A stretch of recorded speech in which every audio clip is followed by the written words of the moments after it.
Amigos de Video Mundo, diferentes expertos señalan de que estamos prácticamente en puertas de una gran guerra global nuclear y se ha visto acrecentada esta inminente posibilidad tras la ruptura del tratado nuclear por parte de Rusia. Estamos hablando del acuerdo START. ¿Cuán cerca estamos de un conflicto bélico nuclear a escala global?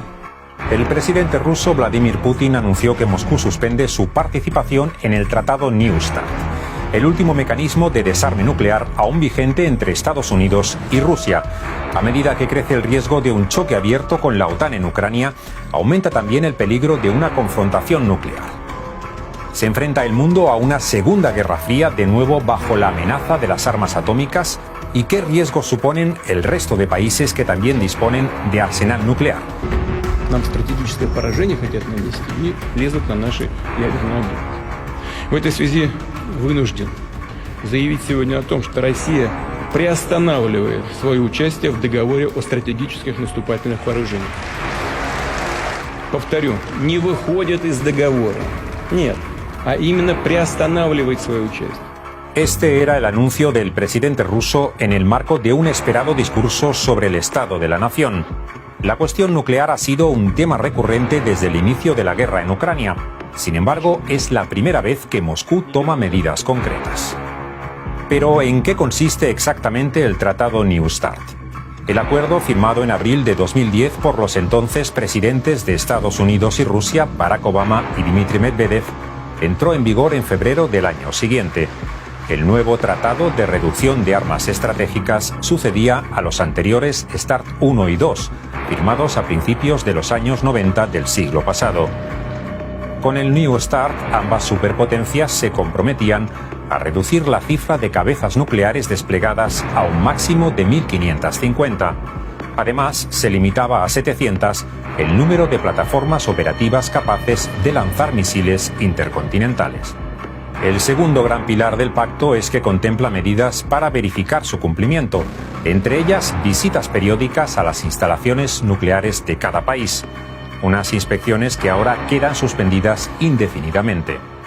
Eso no quiere decir que no se tenga visión de dónde están las armas, porque los satélites están ahí. Lo que pasa es que no es comparable, o sea que el satélite da la información que da y, por ejemplo, el nuevo misil que ha anunciado que sería imparable, que lo ha anunciado Putin, pues ese misil puede llevar 15 cabezas nucleares y si no se sabe exactamente cómo está cargado, el riesgo no se puede estimar con la misma precisión con que se hacía anteriormente con las visitas programadas. Sea como sea, la desconfianza mutua viene de lejos. De hecho, las inspecciones llevaban tiempo sin realizarse. En un primer momento, debido a la pandemia, más adelante, entre acusaciones mutuas de supuestos obstáculos a los respectivos controles.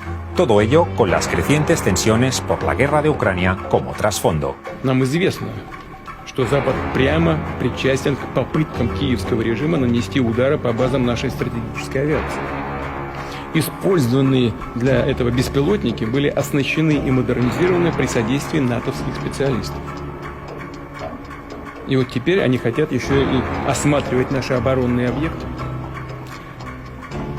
В современных условиях сегодняшнего противостояния это звучит как какой-то бред просто.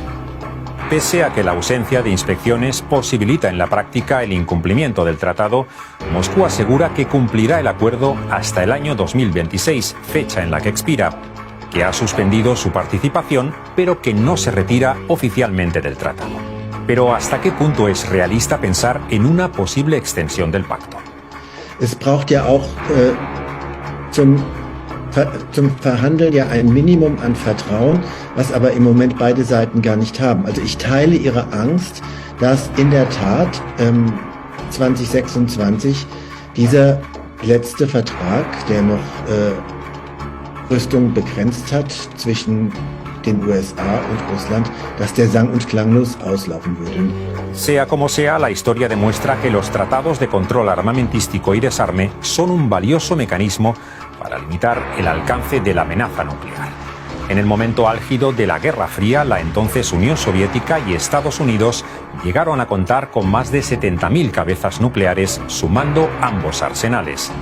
La firma de sucesivos acuerdos para la eliminación de misiles balísticos de rango intermedio y la reducción de cabezas nucleares operativas condujo a un notable desarme nuclear en apenas 2 décadas. Pero la estructura de seguridad que tanto esfuerzo llevó desarrollar se ha desmantelado progresivamente en los últimos años.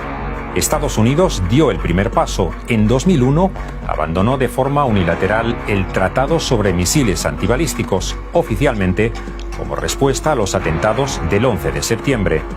Eso permitió a Washington construir su estratégico escudo antimisiles en Polonia y República Checa, considerado por Moscú una amenaza directa a su seguridad. A partir de ahí, la espiral de desconfianza fue en aumento. Rusia reaccionó desarrollando nuevos sistemas de misiles. Finalmente, en 2018, Estados Unidos abandonó el Tratado sobre Fuerzas Nucleares de rango intermedio, que prohibía el desarrollo de misiles balísticos de corto y medio alcance. Russia has violated the agreement.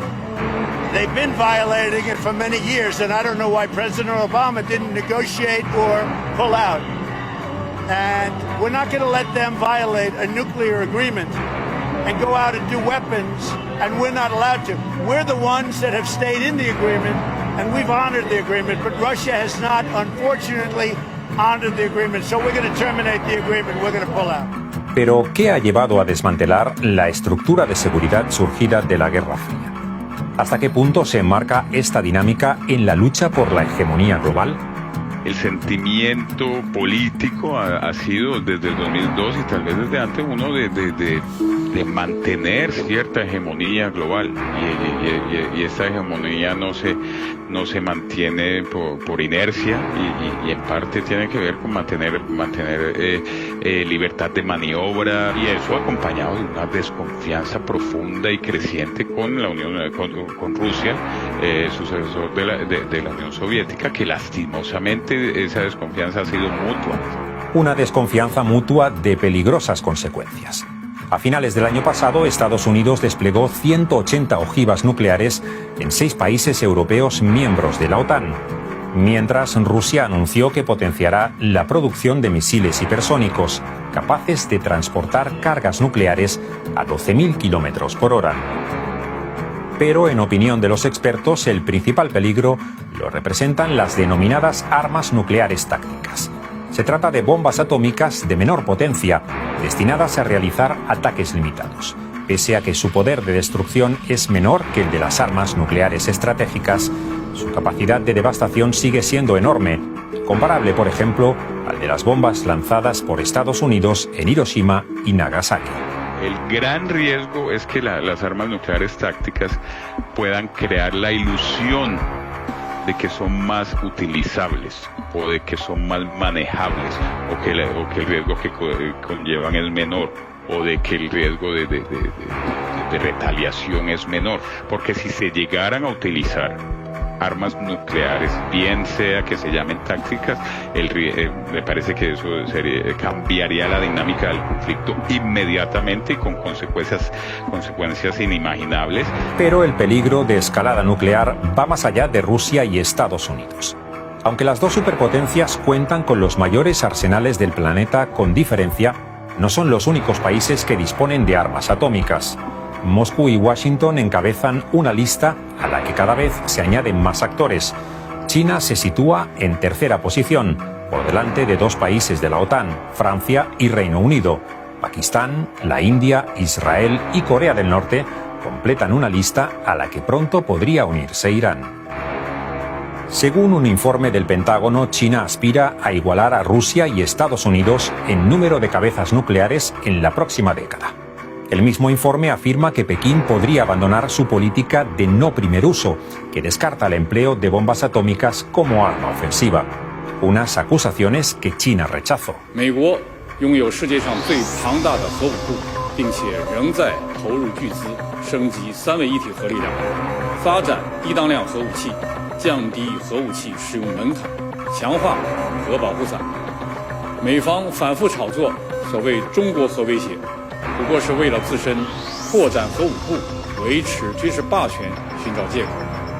Sea como sea, cualquier futuro diálogo sobre no proliferación nuclear deberá incluir a China de forma obligada.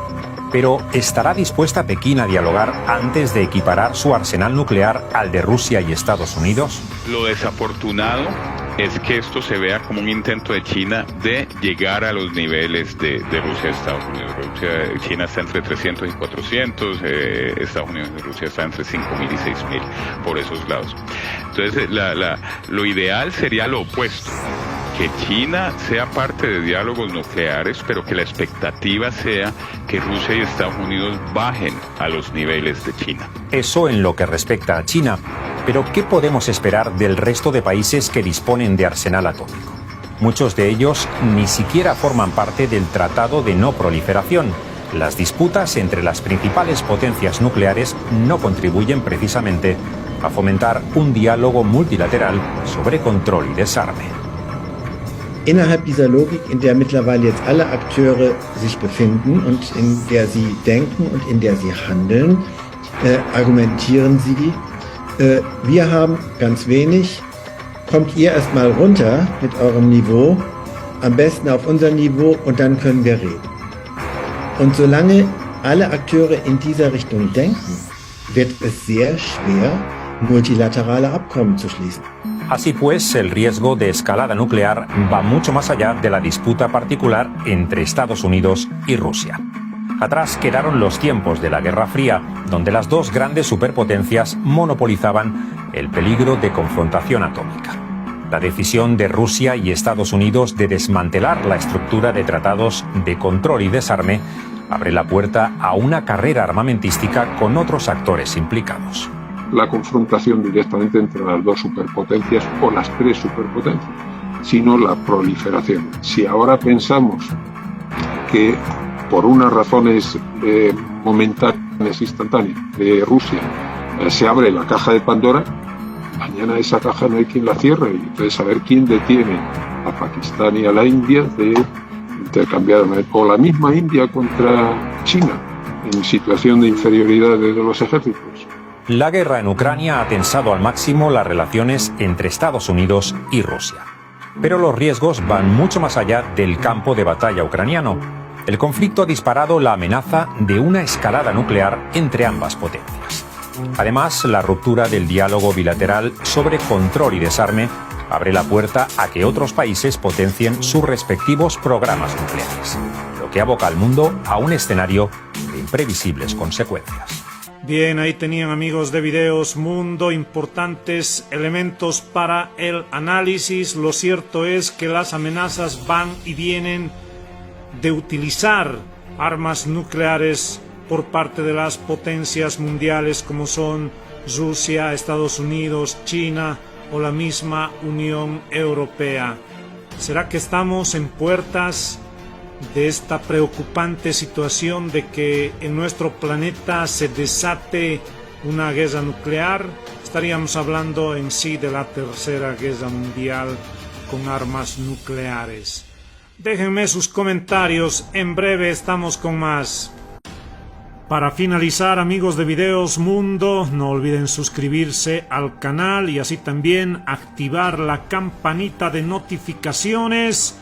De esta forma les llegará todo el contenido urgente del acontecer mundial.